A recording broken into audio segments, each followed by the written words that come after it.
Hello, adventurers. I want to take a moment to tell you that all our content can now be found uninterrupted and commercial-free on Apollo Plus. Apollo Plus is a subscription-based service that enhances your audio fiction experience with ad-free access to your favorite shows and exclusive content, while at the same time supporting us all as creators to keep bringing you quality content. Please take a moment to check out Apollo Plus at apollopods.com or download the app in your Google or Apple app stores. Again, that's Apollo Plus, your new home for quality audio fiction.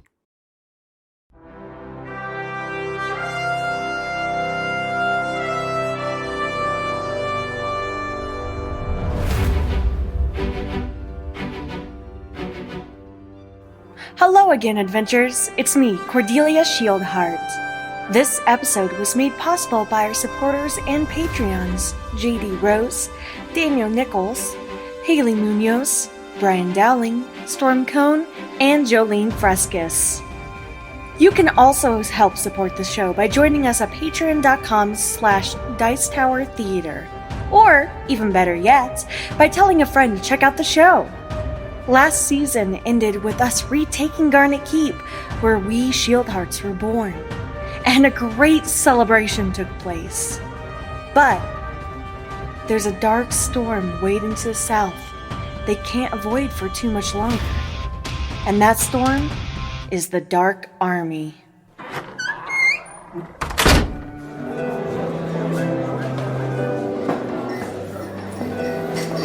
Dawn of Dragons, Season 4, Episode 1, The Plan. The ancient mead hall that stood during the time of Benedict's father echoed with voices of merriment once again. The heroes had returned to the halls of Garnet Keep. Over the following week, we rebuilt what we could to make the keep livable, and tonight was a time to celebrate. While everyone joyfully carried on throughout the night, we, the party of adventurers, met in the war room. When I entered the room, I noticed my armor dancing gold in the candlelight. Elloveve entered behind me, dressed in leather armor emblazoned with the sword and crown befitting a decorated scout archer. She was with a young woman from the ranks of our forces, a mage if I remember right. Also a fellow elf from the Silver Maple Woods in the north of Trull, where Vix was from, if memory serves as well. It has come to our attention, my friends, that we must infiltrate Enrook, the city of doom. I turned to our new guest. Isenatha looked at us all carefully as she took in a deep breath and closed her eyes. In the south of Troll is a... Excuse me? Do I bore you? Whoa. You haven't even started yet. But I'm laying money on it. Figures. Of course you would. Money is everything, am I right? You and the rest of your kind only care about yourselves and staying out of the way of progress. Tell me, Eralin, where have you been? Wait a moment, Isenatha. Is that really necessary to... You are right, Cordelia. My apologies. These weren't her enemies, she reminded herself, as she continued to slowly let her blood cool, pointing at a small dot on the map at the southern tip of the Garnet Mountains where they met the sea. She smiled slightly, realizing she must tell them everything, at least as much as she knew, which may free her of the burden, then finally closed her eyes, resolute and calm. This happened many years ago in the city known as Enrook. Enrook is surrounded by 2 volcanoes and is known for its pits. Gladiator pits. Yes, their beloved blood pits. But more importantly, I know of some allies currently imprisoned there who can help us. And who exactly would help us? I know for a fact all the prisoners there are doomed to meet the same fate. Death in the pits. You see, they would be dead by now. This is pointless. Isenatha's fists clenched into balls, seemed the former officer of the Dark Army. She still wasn't at ease with her presence. Then, drawing a breath, she continued. You may have known much as a commander of Dekion's dead army, but I fear you did not know everything. Dabria, we must assume nothing and investigate. If I didn't know better, something in those words confused Dabria. Azar's stone-cold visage quake slightly, but not as much as what took place next. She's right. There were many things kept from us, my sister. My guide tells me much of their love for secrets. Una stood leaning on her spear, as if it were now a staff. The dark hood of her robes cloaked her scarred face in shadow, frozen save for the tremble of a single corner of her mouth. Her eyes opened wide, staring into the fireplace. The smell of the ash and pine burning seemed to dull in that moment. I'm being told we must return to the Doom City. It is key to his unraveling. Dekion's? Yes, the dead lord himself, and Zoran's father.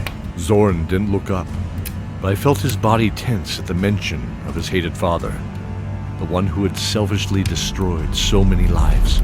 We must seek the truth beneath the temple. Well, that's all I need to know. When do we leave? Isenatha, you have a plan for this? Yes. Thank you, Sophie. We must divide into 2 groups. One group will travel south along the Garnet Mountains towards the sea and through the North Pass. The other will first sail out of Whitford around Troll itself and into the bay. I will lead the group coming into the North Pass, and we will proceed to the temple, for we believe it is somewhere beneath where the prisoners are being held. The other party, a much smaller party, will dress like human mercenaries and infiltrate to find out if there is any chance for driving a rebellion. I know the temple. I served much time within its walls when we were training. This is good. You and I will be together in this then. She looked at Eralin. I can only hope you won't be as selfish as I think you are, but I need to trust you to help them. Again, this is to give you a chance for redemption. I want you to help lead the smaller party, coming in by ship, since yourself and Zoran know the sea so well. Of course we do. Consider it. Not to mention your skill at deception. Zoran, no one knows your father like you do. You should go with Eralin, but you will need a guide. Dabria, one of his most trusted commanders, will do nicely. You will also need a light in the darkness to go with you. I recommend Benedict. And with us, Skortmir and Sophie will be our defenders. At that moment, I looked around for Benedict and remembered he was in his prayers. Maybe it's best I tell him about the change in his armor. He may not take it so well.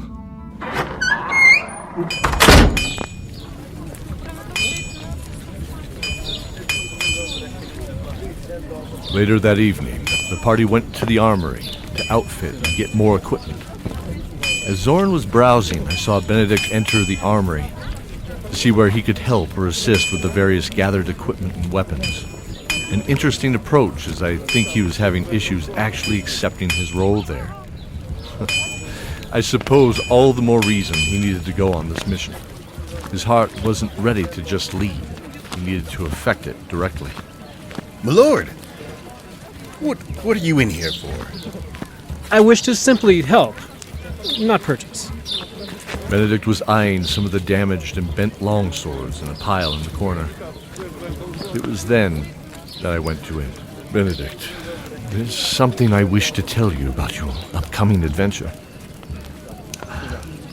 You will need to wear a disguise. What? Son, you must change out of your treasured and accepted armor into a set of... well, it's only a disguise, of sorts. You must dress like an evil officer of the Dark Army. He stared at me, thinking. I knew he wouldn't like it. I hate this idea, Keldor. But it makes sense if we are infiltrating. Night Lord, forgive me. The Night Lord will forgive your fashion choices, I'm sure, Benedict. Despite what you may have heard, clothes rarely make the person. It is weighed only on your actions. Yes. I will accept this as just another challenge. Keldor. No problem for me. Now, I would like to ask you, good sir, if you wouldn't mind me throwing some hot steel around? I do miss the craft. Of course.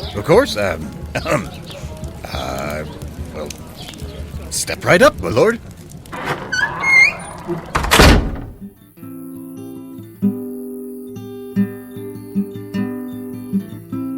Lorvana was in the garden, looking up at the stars and humming an old traveler's tune. She loved the moon and stars, and it was nice to have something this peaceful to look at.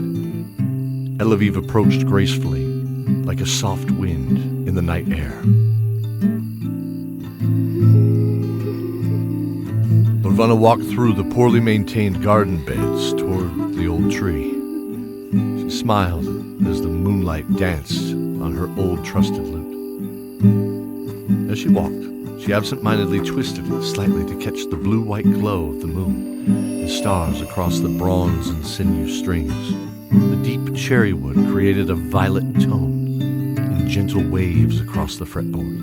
Elloveve sat on the exposed roots of the ancient tree, smiling at her little song. She toyed with the silver horsehead cuff, adorning one pointed ear. Oh, don't stop because of me. I truly enjoy that tune. Really? Excuse me, Jade, I really wanted to tell you. Truth be told, she was enamored with the strong elf woman. She was a living legend and was one she could actually talk to. You are just amazing. You are amazing too, Lorvana. Thank you for all that you've done. If it wasn't for you, I may have never found my way back. Sit here with me a moment, please? Oh, yes. Of course.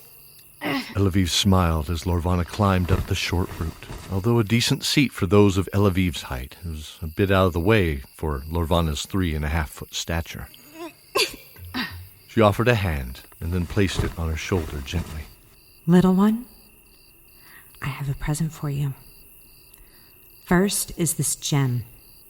If you hold it up at the light just right, it can show the edge of most secrets. There. See over there? The wall? Oh, I see letters. Or something. Blue ones. That's it. It's the words of magic. Old magic. But still serves its purpose. And then there's this. This arrow has been part of my quiver for many years. And it now reminds me of you. Wow. She produced an arrow made from a rose's thorny stem, but straight and true. The arrow's head was more like a blade, Lorvana remarked, that hook back almost like a glaive on one side, but perfectly balanced on the other with a swooping point. The fletching was black with purple tips from some magical and unknown bird. Come on, just... What? Oh, new leather, always such a pain. Where's some water? Well, I better give him a hand. Thank you, Jade. I love it. I'm glad you do. It will hold your quarry in place with thorny vines. At least for a moment. Good luck tomorrow. Jade, Elloveve, walked to Zoran, who was looking over some of his new weapons. She could tell by the look on his face he was picturing how they would look buried in his hated father, Lord Pallus. I hope you find closure, Zoran. That's different. Looking at the new rapier in his hand. Me too. Oh, you mean this? Well, it's, not as balanced as I'd like, and the blade has way too much flex for my liking. It's not like her. Her? Oh, there was just a sword I thought I held once that would... Never mind. This'll do. No, this'll do.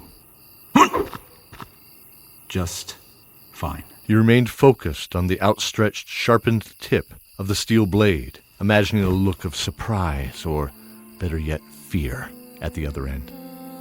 She gently turned his chin. He remembered her doing this when Zane and he would need instruction. He could smell the flowers and honey that always seemed to follow her, and the embroidered vines on the glove pressed gently to his face. Be calm, though. Don't let impatience and hatred take the best of you away. I always viewed you as my son. And I always will.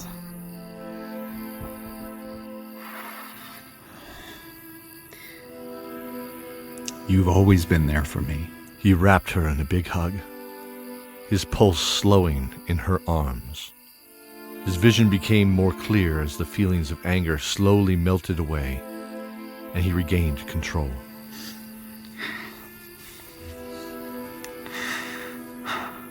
Thanks for being you.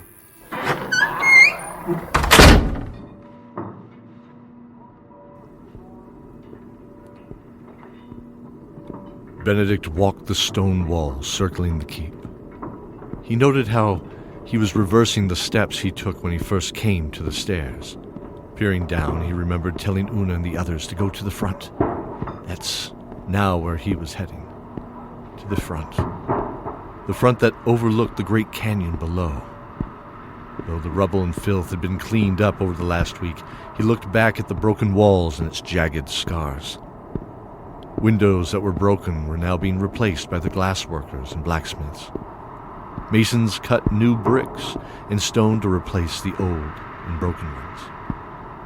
The misguarded barricades that were made of skulls and furs had been either burned, melted down for repurpose, or thrown over the side of the long stone bridge, falling 1,000 feet to splash silently in the river below. Benedict helped by overseeing the design and rebuild of the keep. He oversaw the development of the room's design in the main keep itself and the barracks. He rebuilt the smithy and began rebuilding the chapel to the Night Lord. The stables were patched up first, and our horses were grateful. As he walked, he noted there was still so much to do. Standing by the left forward ballista stood a single figure. She was staring at a point into the distance northward, looking past the bridge to the large meadow on the other side known as Bear Trap. From here she could see where the path disappeared down the far side of the mountain. And then in the far distance the rolling foothills gave way to the vast Glen Valley.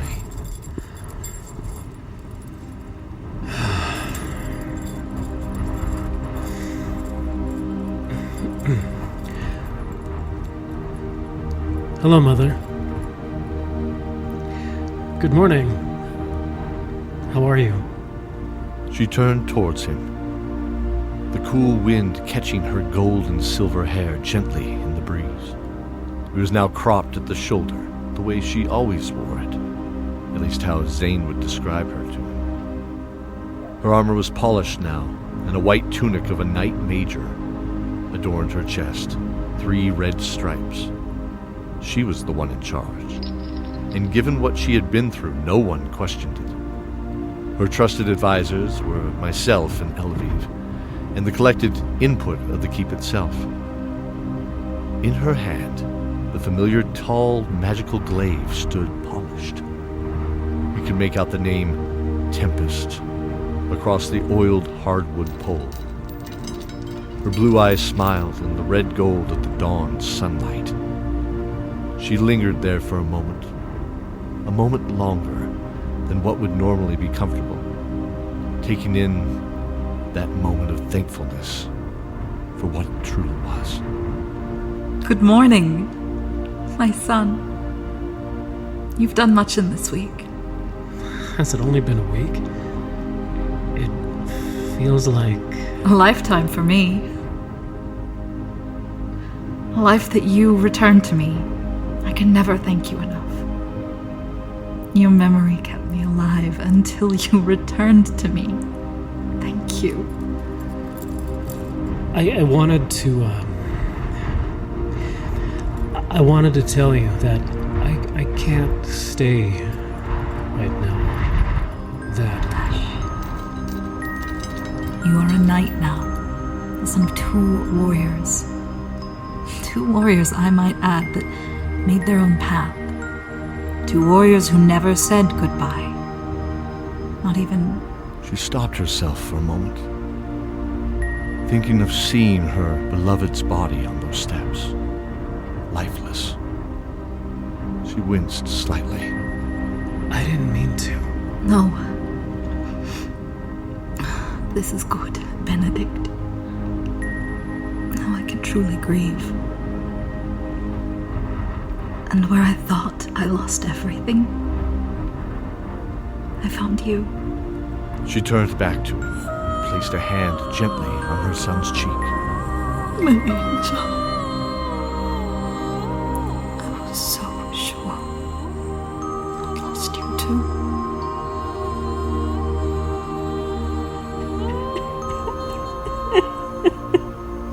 Benedict brought her close in a warm embrace. She gently pulled her face into his shoulder.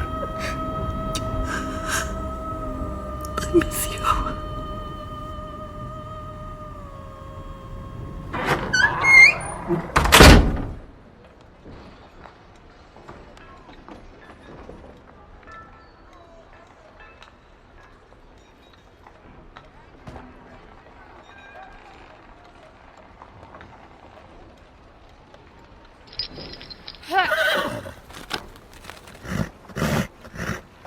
We will ride together southeast about a fortnight until we reach the fork to Whitford, and there we will part ways.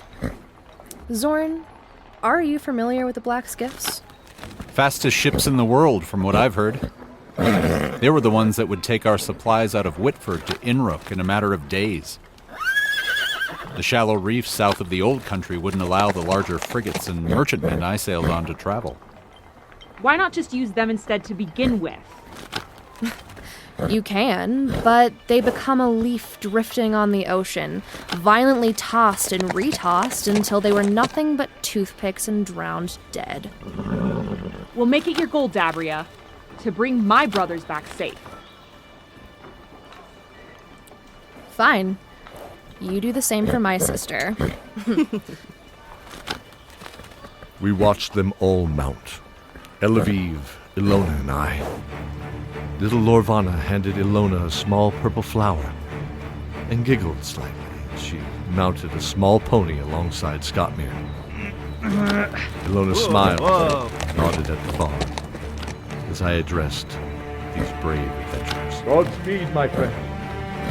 We'll expect to see you return with the next move. Goodbye! Something struck Benedict as he looked at everyone in that moment, and suddenly he understood. Actually, Cordelia, we don't say goodbye.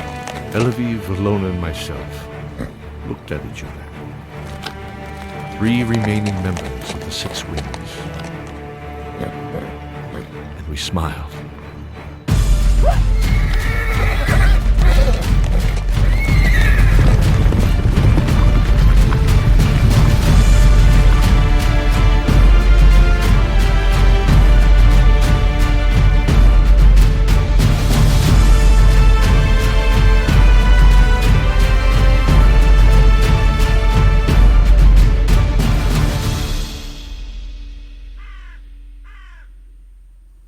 On the third day, Una and Dabria parted ways.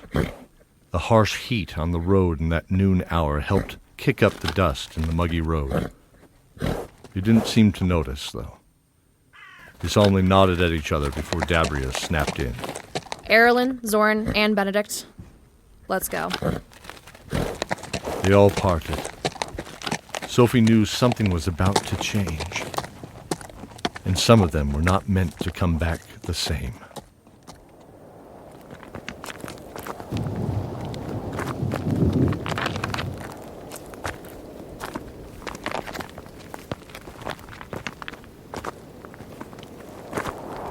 Another week's journey passed as Una and Isenatha led Cordelia, Sophie, Scottmere, and Lorvana deep into the violent hills of southwest Trull. The grasses were dry and smelled of dust and sour springs. Scottmere made mention of the Garnet Mountains as they headed beyond their hidden passes. His voice was soft and reverent. These are the halls of my ancestors. They always seem so solemn and lonely. Una, those dark clouds. Yes, that's where we will go. Climb up, up, up, into the mountains. Into the storm. Is it rain? No. Fire.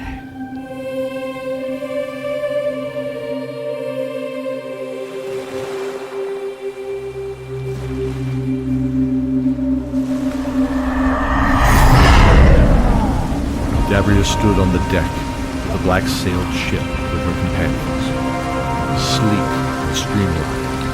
The Minotaur captain grinned menacingly as he held the helm steady with a stone solid and gray muscular arm.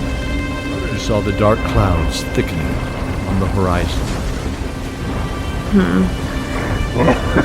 Miss Dabria, in 3 hours and a turn, we'll be making port. Best make your preparations.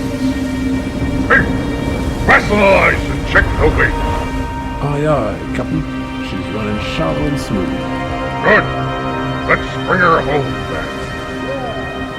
He pointed to the forming roots of the great volcanoes at the foot of the Garnet Mountains. Gradually they grew as they approached on the speedy craft. She turned to Benedict. He was dressed as a human officer of Squib's army. The uniform was collected from the Celestine Tower's dead, she assumed. Zoran and Eralin, on the other hand, looked like low-ranking mercenaries. She had seen hundreds of their kind, and they should also go unnoticed here. Even the tall Eralin was enough of a cold-blooded individual to pass his elven blood through. Elves were less common than even halflings as mercenaries, for whatever reason. Enrook is a cesspool of the world's forgotten and forlorn. Those that walk the twilight between life and death thrive here. Before Pallus came, it was ruled by kobolds who traded with the local orc tribe to the east, some dwarves to the north, and the mysterious Chikarans to the west. When Pallus came, he taught them to no longer be simple kobolds by showing them how to thrive in commerce. She hesitated for a moment, thinking of Sharptooth. They began to view him as a savior, one who promised to lead them into a new and wealthy future. Maldros the Dark brought fighters from the Bloodwood to train here, and they opened up their own arena. Zane spoke of the pits in Bloodwood. Were these... Worse. Much worse. In Bloodwood, even occupied Bloodwood, there is bureaucracy from the fighters and the trainers that even Maldros himself couldn't completely overcome. Here, he had thousands of bloodthirsty volunteers. Or those willing to do the unspeakable to turn a profit. Sacrificing them to the sport answered his dreams. Soon the blood pits came to rival any other, standing as the most impressive arena in the world, built on the shoulders of dead gladiators he committed to the blood-stained banner of entertainment. She turned her gaze out over the ocean, where in the distance, a deep gray haze lay on the horizon. Unclenching her fist slowly, she took a breath and continued. During the day, a small amount of sunlight filtered reddish-brown by the heavy clouds, illuminated the city with a certain twilight, which doesn't change much once night falls. The city itself is a sprawling slum featuring two major buildings, the arena and the temple. There are now a few rough taverns and inns that treat the officers in his great lordship quite well. It is recommended that you all watch your backs. This town is more than rough. It is evil. And Benedict coughed as the smell of sulfur assaulted his nose, bringing burning sensations back into his throat. She smiled crookedly, her gold eyes cutting through the thickening haze.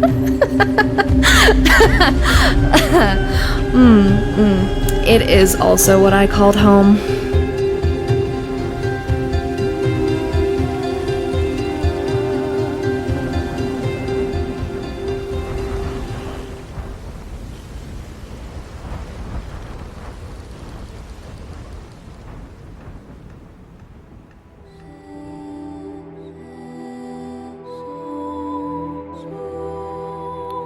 Appearing in this episode, Benedict Shieldheart, Brian Dowling, Una, Becky Atchley, Elloveve Hawklight, Jessica Atchley, Lorvana Birdsong, Cara Danvers, Dabria, J.D. Rose, Cordelia Shieldheart, Joleen Fresquez, Elona the Fair, Lesley Beckmann, Eralin, Jordan Thompson, the Armorer and the Minotaur Captain, Matthew Bianchi. And I am Mike Atchley, the voice of Keldor and your narrator on this journey.